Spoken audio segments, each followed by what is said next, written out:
Right, okay, so I just wrote this out here. The inner product of y1 and y2 with respect to weight w is this.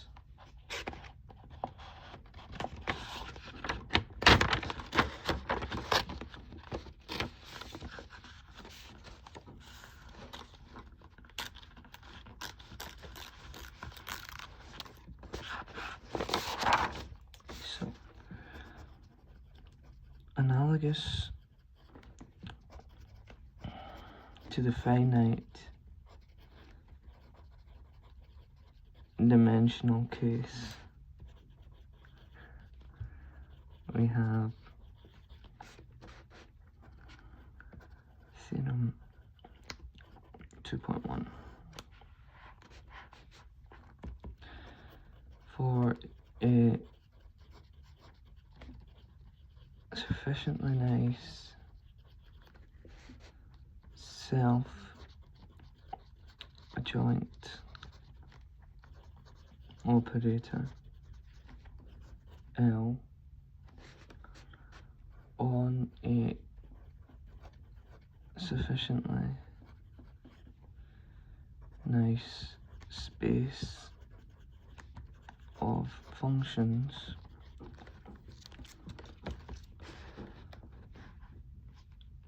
A eigenvalues of L are real, B eigenfunctions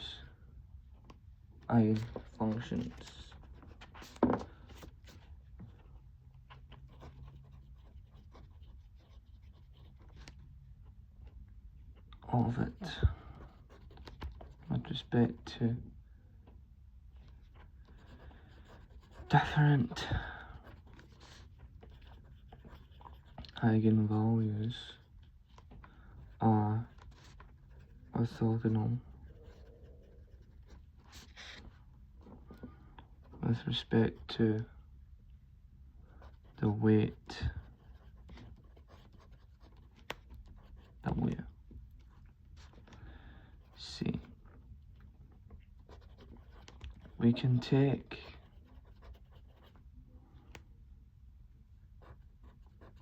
the eigenfunctions rather, as a set of bases for the function space, just like Fourier series.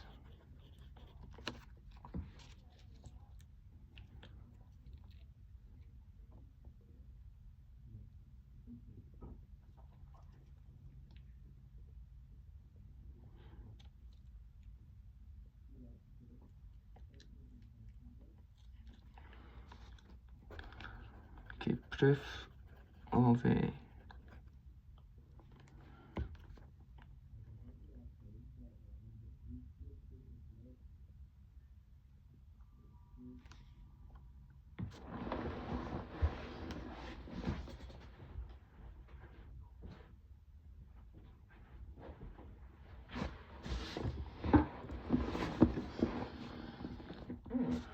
right. If Ly is lambda Wy, taking complex conjugate gives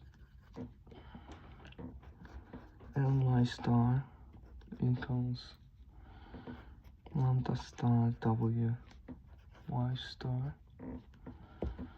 Hence, as L is self-adjoint,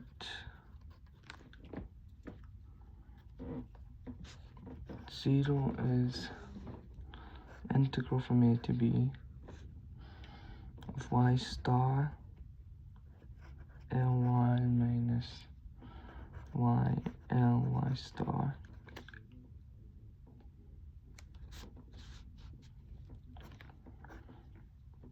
dx, which is lambda minus lambda star integral a to b w y squared dx,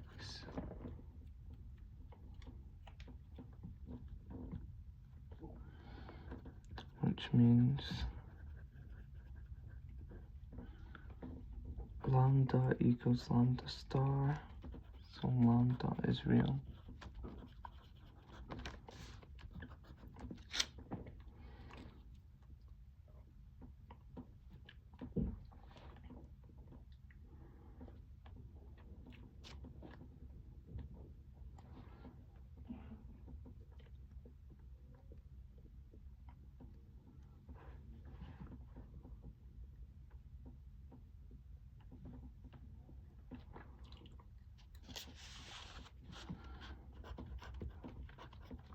If lambda is non-degenerate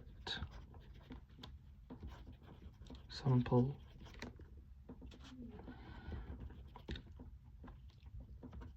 A has one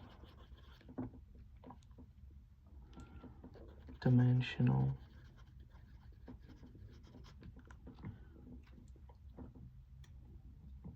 eigenspace,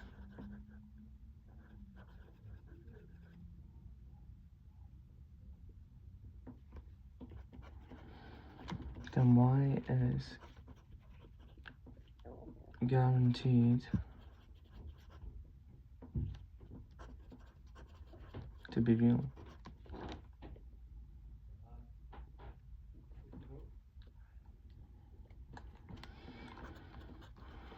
Even if it has dimension 2, not more, because the ODE is second order.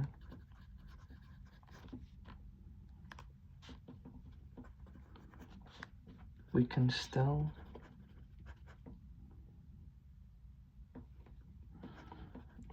find two real functions as a basis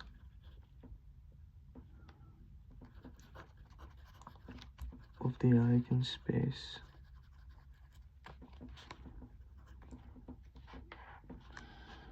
Also, by considering ULV minus VLU, which equals minus P UV dash minus U dash V dash, and show that a regular Sturm-Liouville problem always has all eigenvalues simple. Okay, so what is this talking about? So if lambda is simple as a one-dimensional eigenspace, right, that's the definition, then y is guaranteed to be real. So why is that?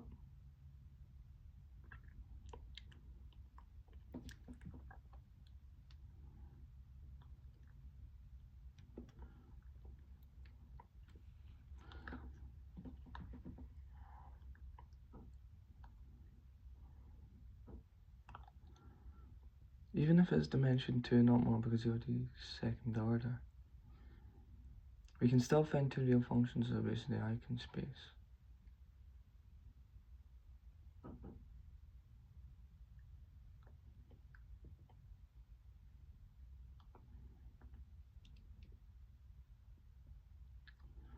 also by considering that quantity.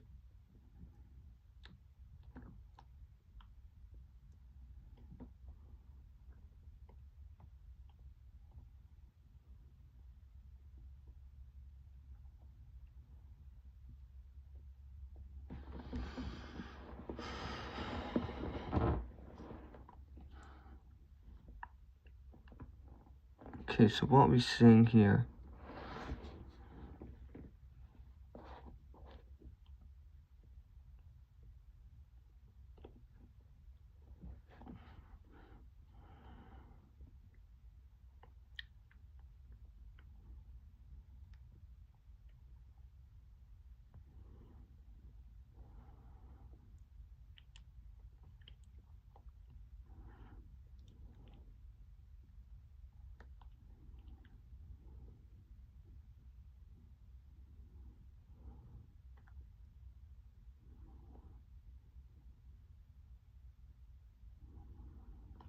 okay.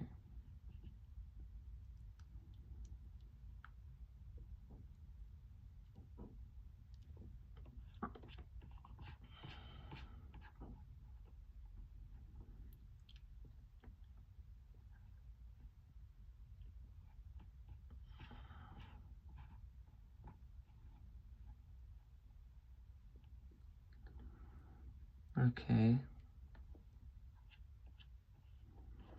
Right.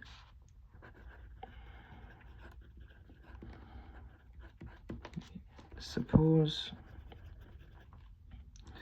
LYM equals lambda m WYM and LYN is lambda n WYN. Then 0 is the integral from a to b yn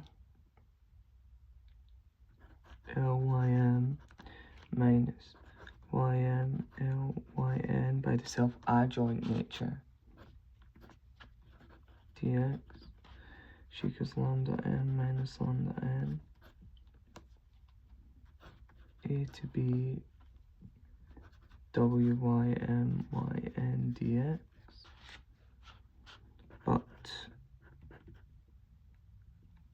lambda m and lambda n are distinct.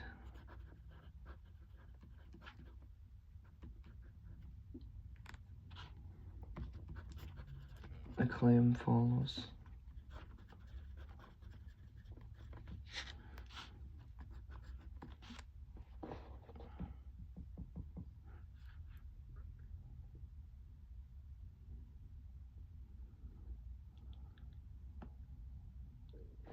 Yeah, so we know this is not 0, so this must be 0. So we put the inner product between ym and yn is this, which we can see is just this because they have real functions here. So that's the problem. Just needed to show the functions are real.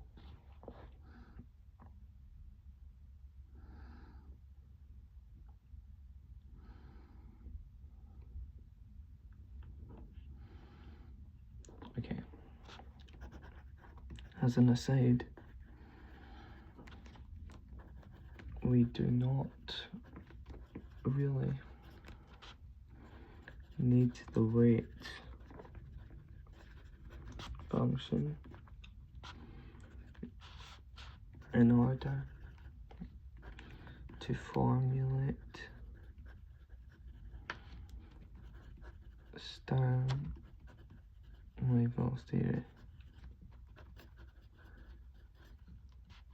since we can do the transformation y twiddle is wy and replace ly by 1 over w twiddle over root W. Yet the analytic property is generally simpler if we keep W. Okay.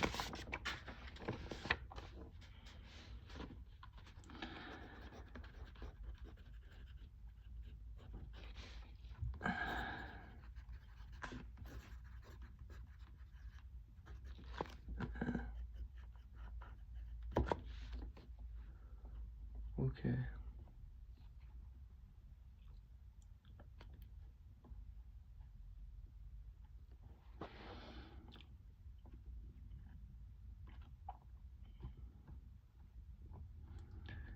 Okay, so section 2.4,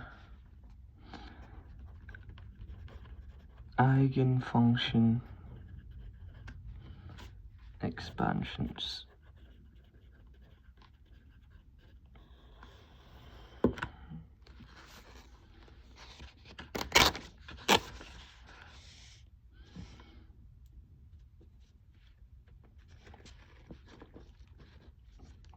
So basically,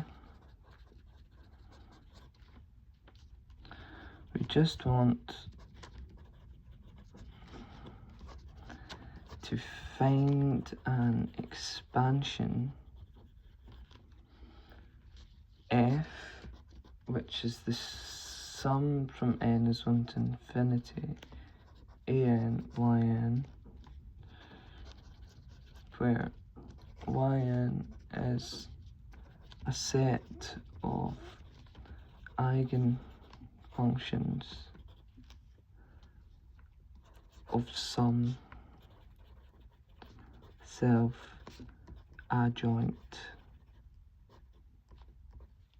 operator.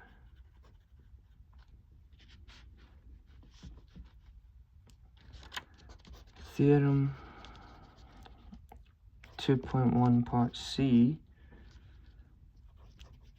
shows that we can do it. We didn't prove it, but we need to take it for granted in the methods course. To find the coefficients an, we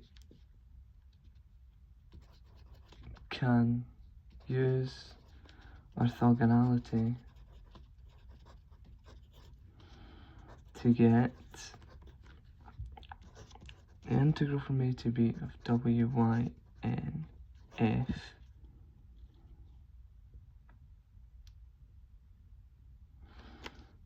is, so that's ynf. Sum from n is 1 to infinity an integral a to b of wyn ym dx, which equals am integral from a to b of wym squared dx. So an is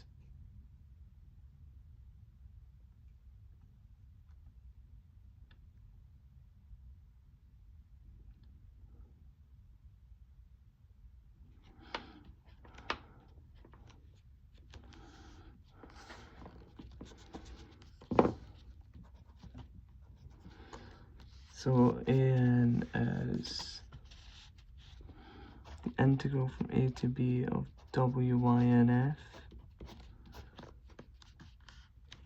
Sorry, I've missed my dx there. Dx over integral from a to b of wyn squared dx.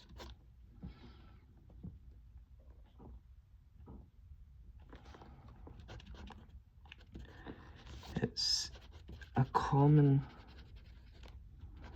practice not to normalize the eigenfunctions as it is not always clean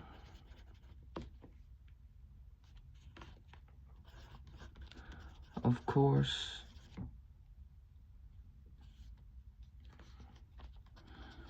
we can always write down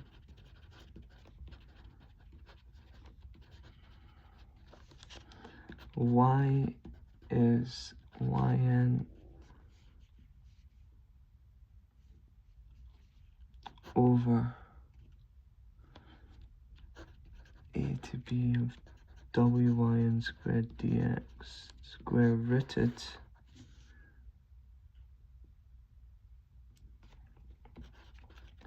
so we can get rid of the denominator in an and the coefficients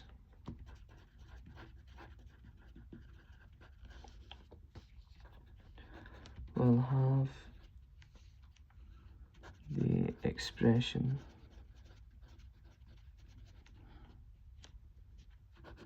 an is the integral from a to b of wynf dx, which is an integral from a to b wyn squared.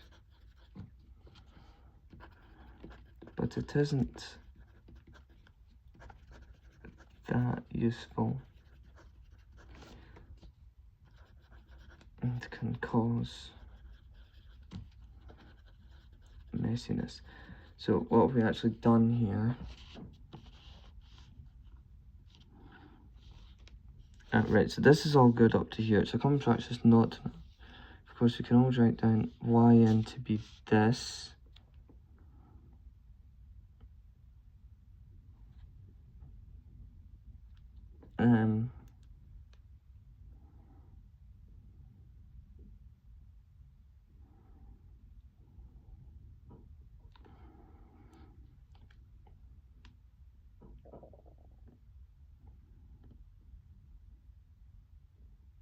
So we can get rid of the denominator in an.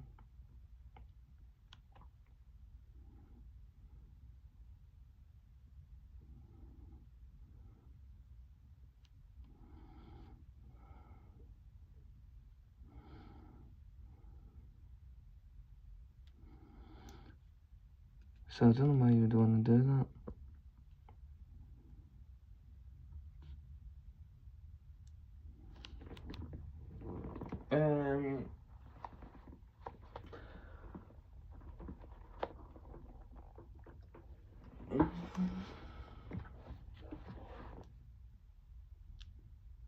And the coefficients will have the expression an wyn squared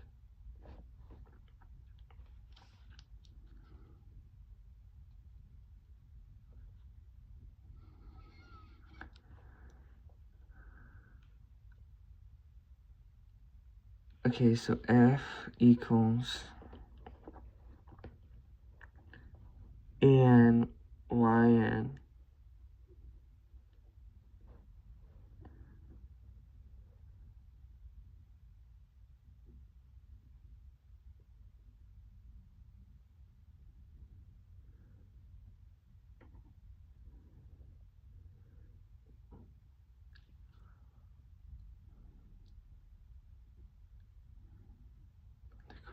it's a common practice to normalize the eigenfunctions, not to normalize the eigenfunctions. So we've got an as this, right?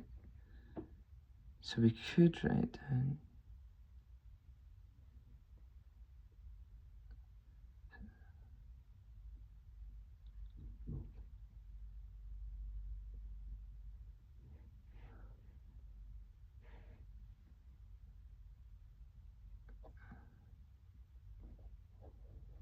Of course, if we want, we can always write down capital YN is that, so we can get rid of the denominator in AN.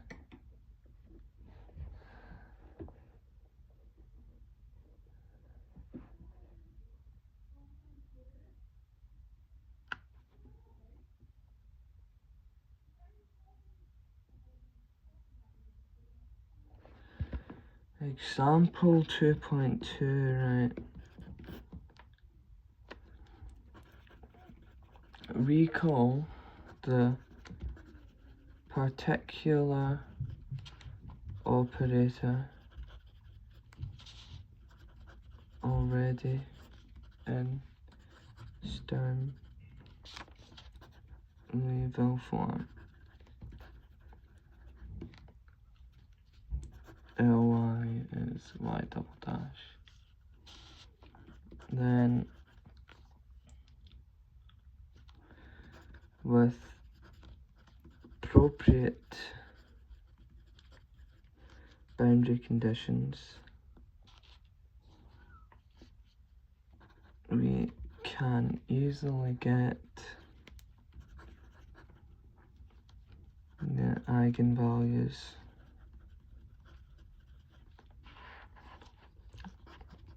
lambda n is n pi over L squared, and eigenfunctions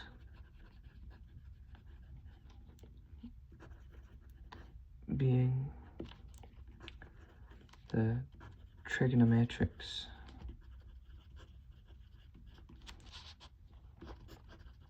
this just reproduces the Fourier series.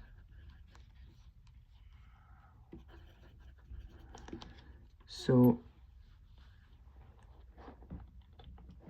if we want to find an expansion this where yn is a set of eigenfunctions of some self-adjoint operator,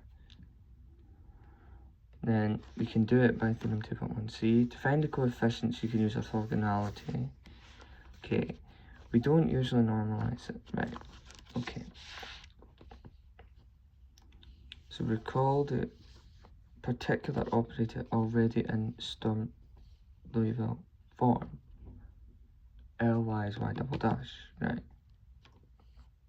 Y double dash is f. So we can easily get the eigenvalues. So it's how do you find the eigenvalues?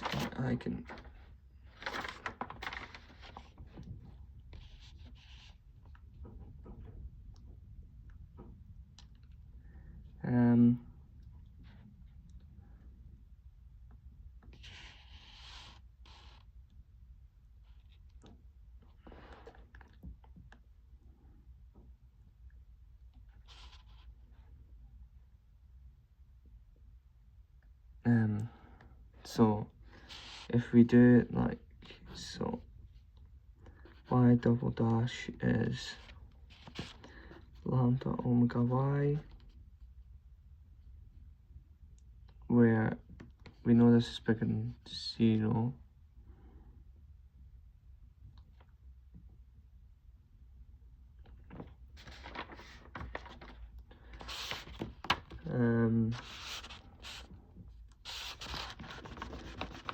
So it's how do we derive this? So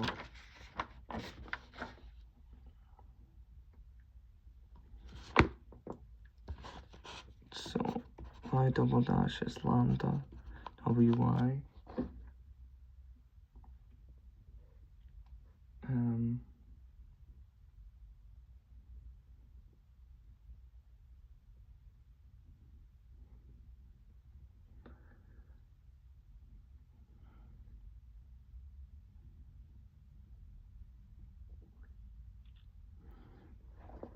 Right. So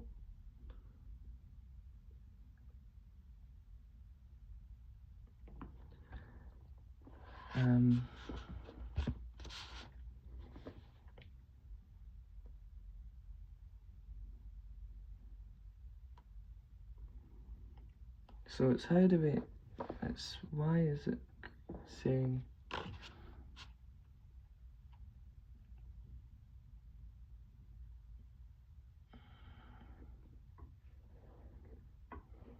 right.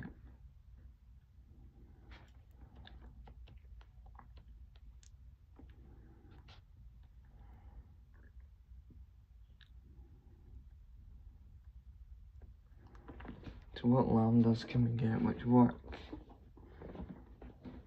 for a given weight function? So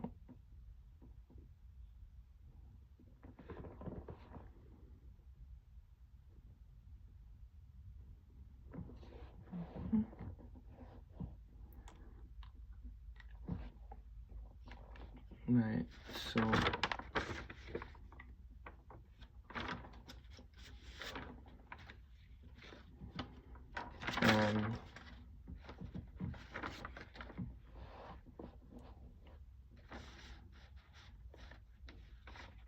it's how do I find the eigenvalues? So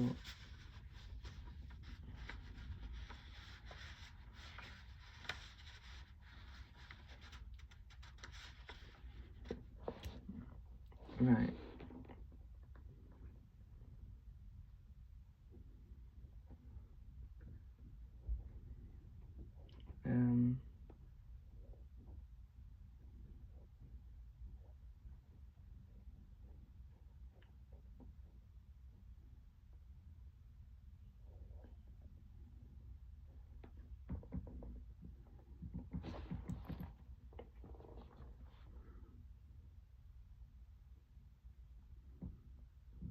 Right.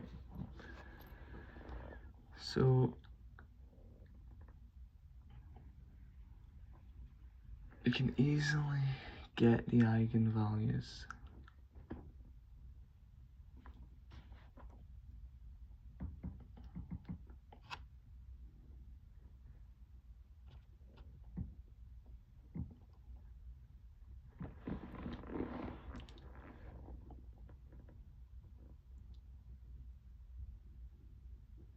With appropriate boundary conditions.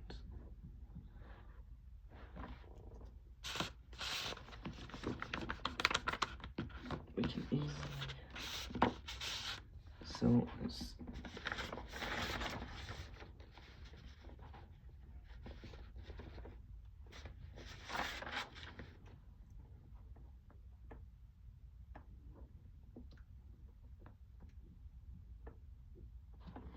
I'm not sure how to get the eigenfunctions.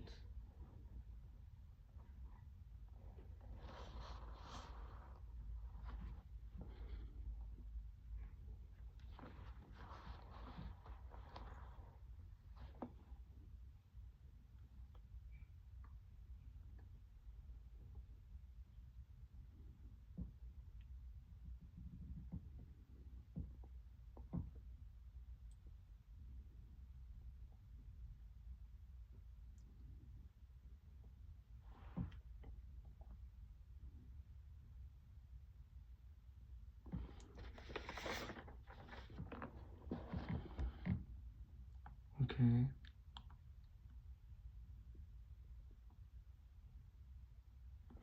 So the eigenvalues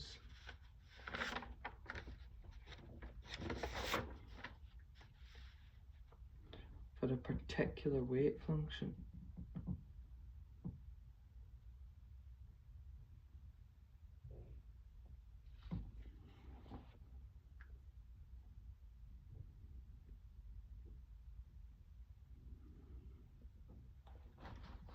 Right.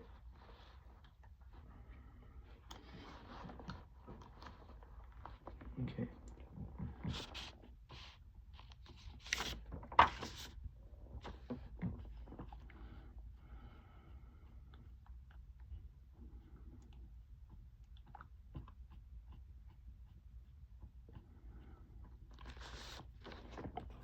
Two 2.5 completeness and Parseval's identity.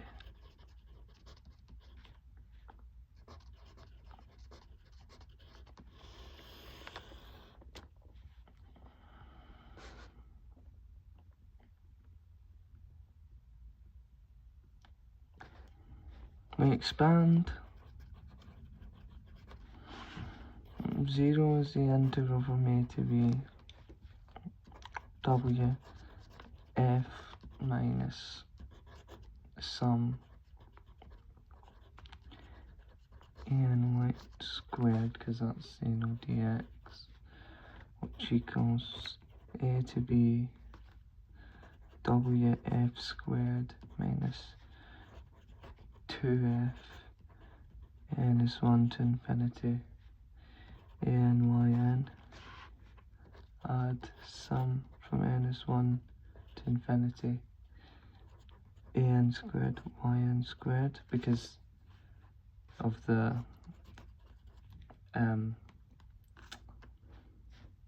orthogonality, which is a to b wf squared minus sum from n is 1 to infinity of a n squared sum integral of a to b w y n squared dx.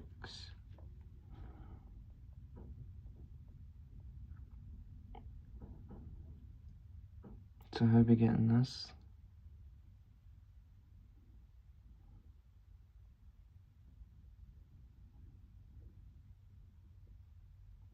That's the first term.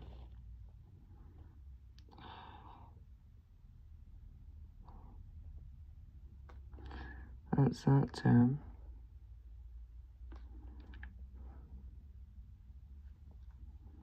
That's f.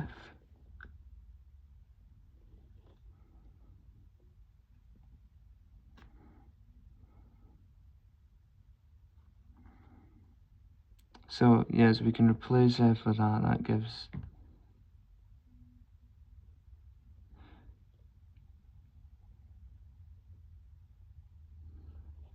I can see how we get this. Hence, integral from a to b of wf squared dx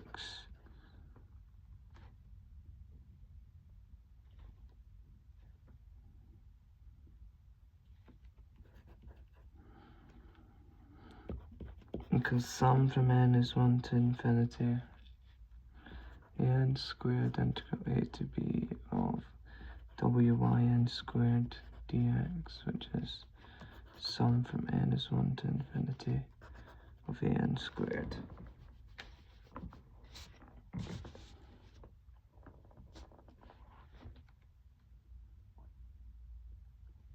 Which is Parseval's identity in the general case. So the way that we got this was from before, where we defined an over here. Yeah.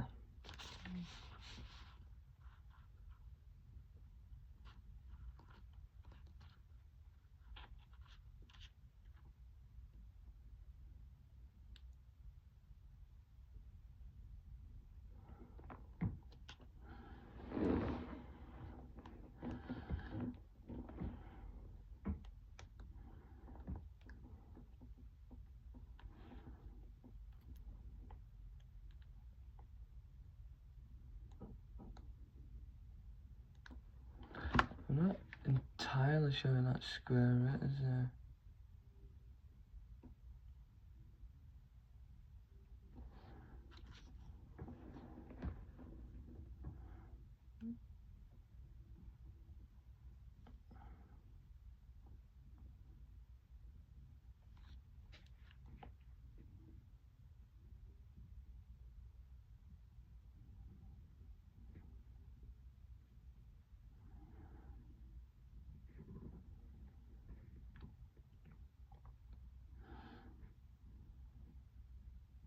Okay, so I can see that then, if we want to get rid of the an, and then we get that expression.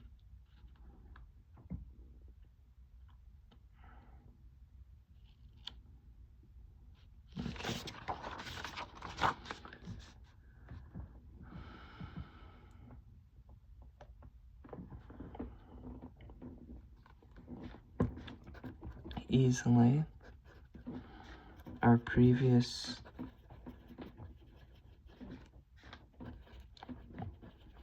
Parseval's theorem on Fourier series is a special case.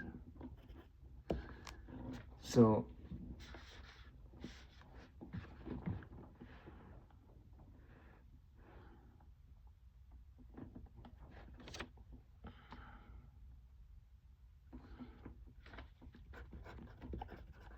if some of the eigenfunctions are missing from the series, then the integral from a to b of wf squared dx is greater than or equal to sum from n=1 to infinity of n squared.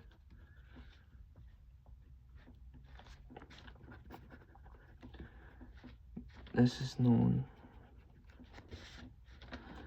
as Bessel's inequality.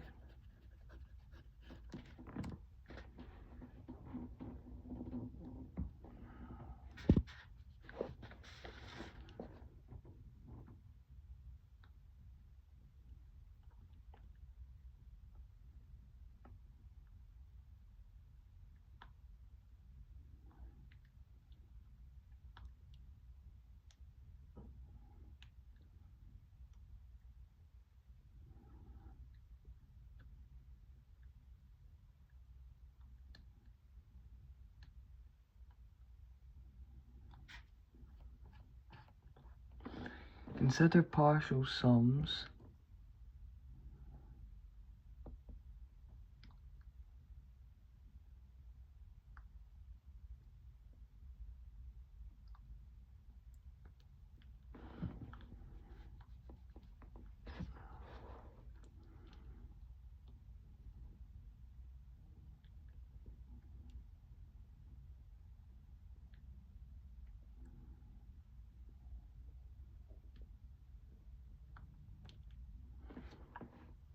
Okay.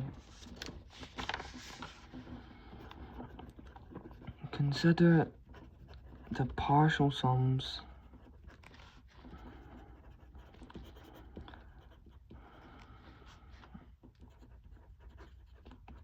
and then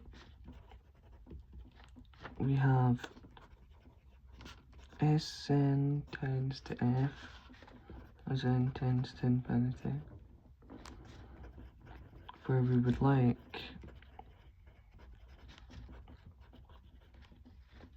epsilon n as integral from a to b of w f of x minus Sn of x squared dx, which tends to 0 as n tends to infinity.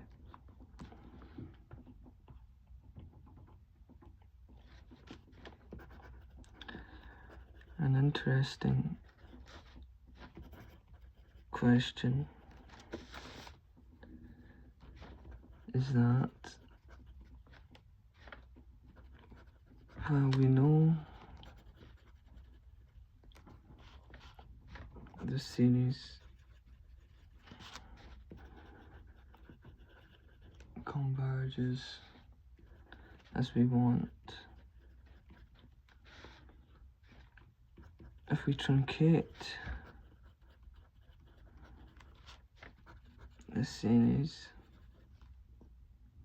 the sequence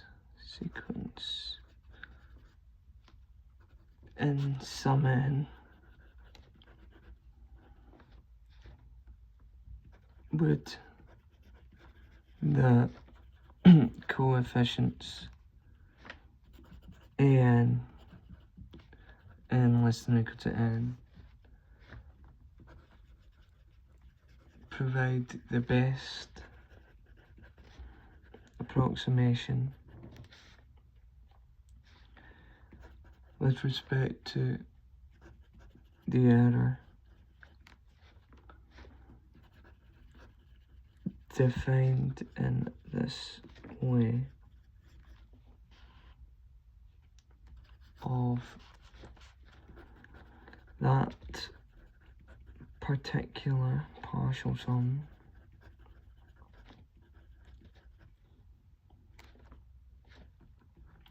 or a different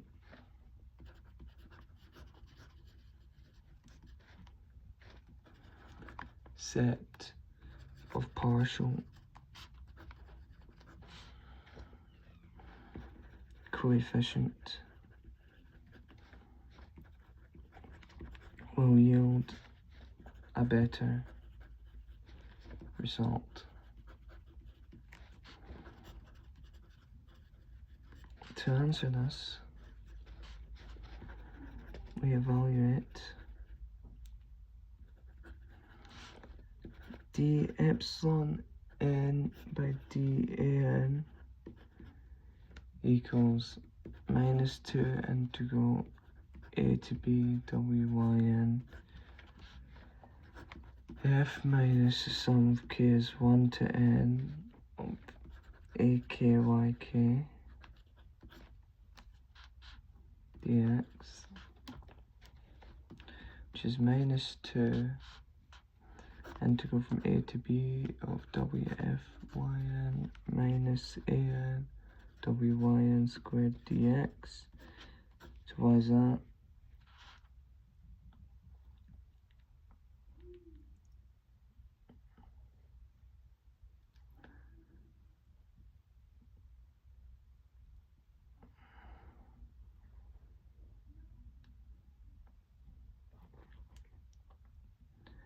That's yn, or is it an yn?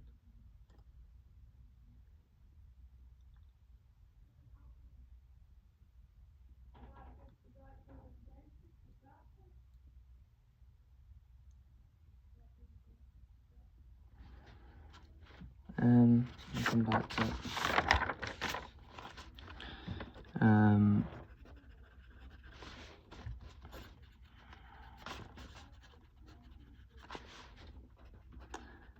Which is 0 when an is of the expression we got earlier. We can see it is indeed a minimum by observing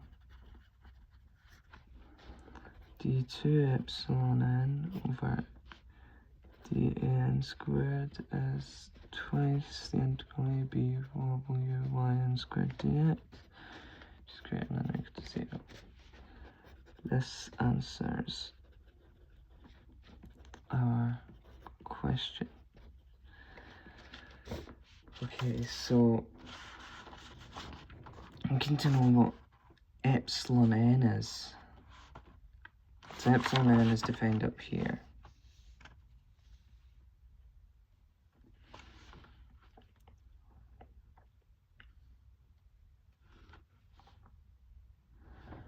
Yep.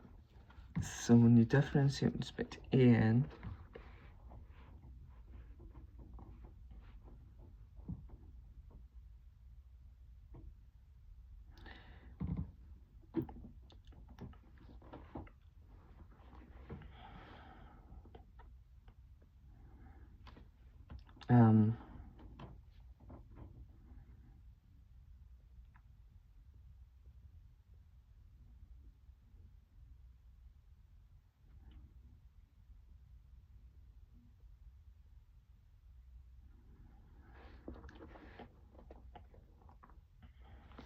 so 2wf, yep.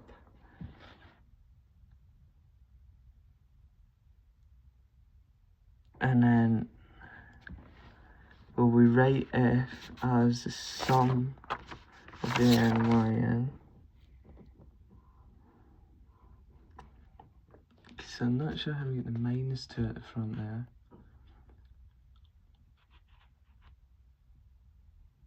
2WF is clear. 2W F minus SN, and then you get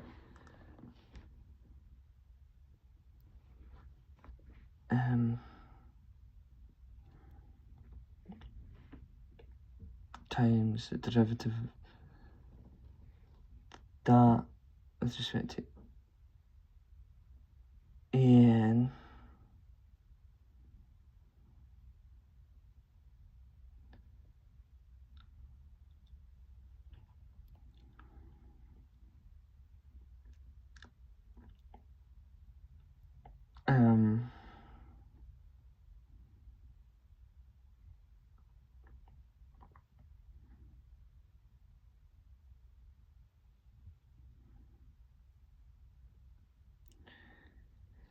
and YN, so that's how you get that.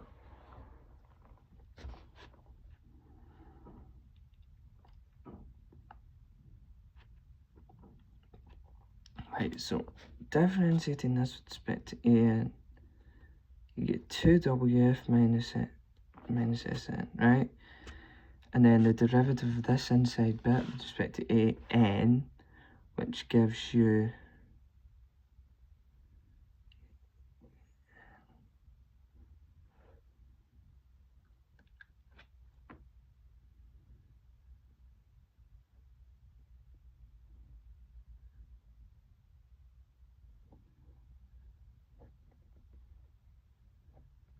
and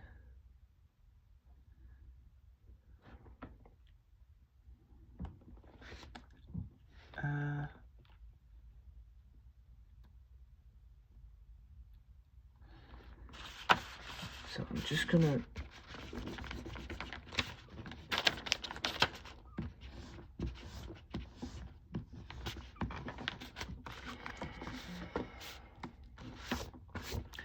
so this is epsilon n, right? So it's the integral a to b of 2W f minus the sum of k is 1 to n ak yk, right, times the derivative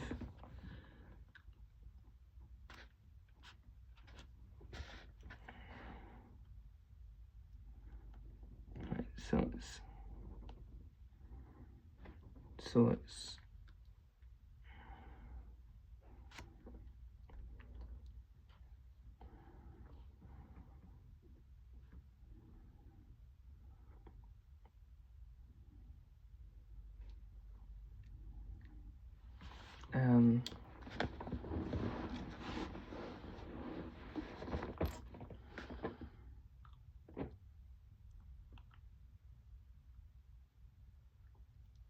times minus yn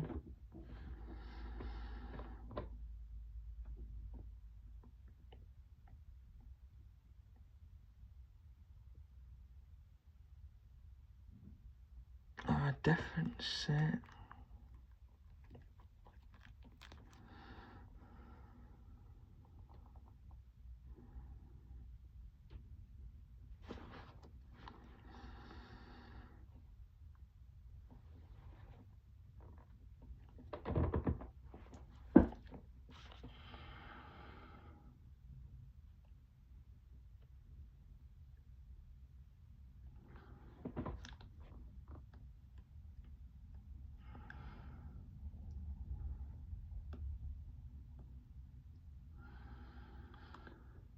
An,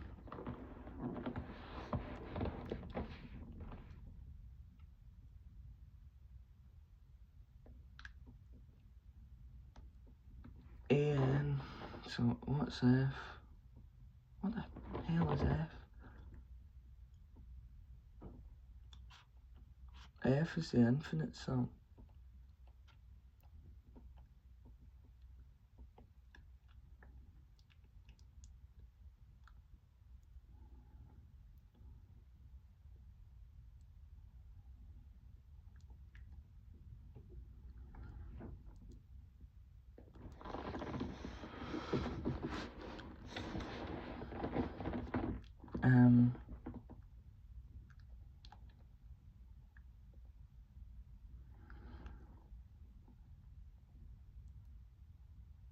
So f doesn't depend on an, right? Yeah, so f doesn't depend on an, it's just this. So we get minus and then yn, which is, then we get minus 2 integral a to b of w of yn minus an wyn squared dx. So you get yn there. Now yes, the minus 2 comes out the front, you get yn, you get w, so you get an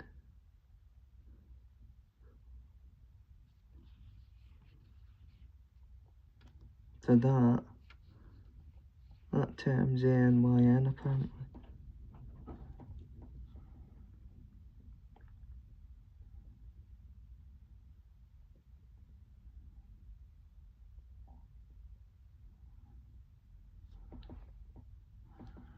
So how do we get an yn?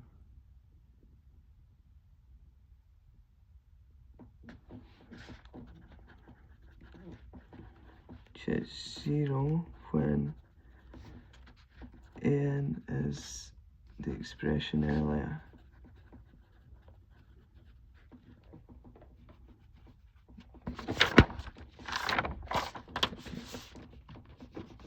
So we've got that there. So it's how do we get this to be an yn?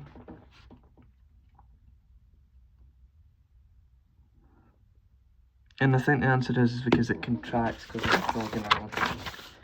So by orthogonality. Yep.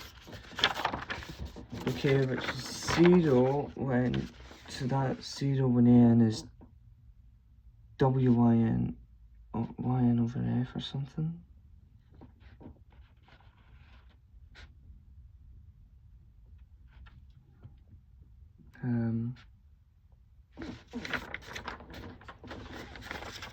So we had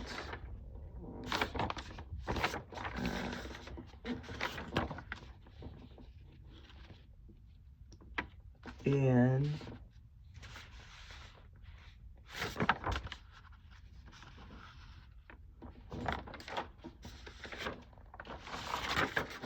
gets here, and n is this, which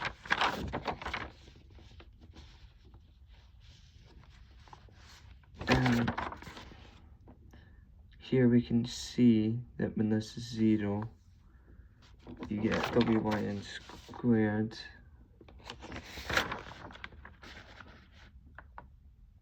and then, yeah, okay, so it's just that equation that we got earlier.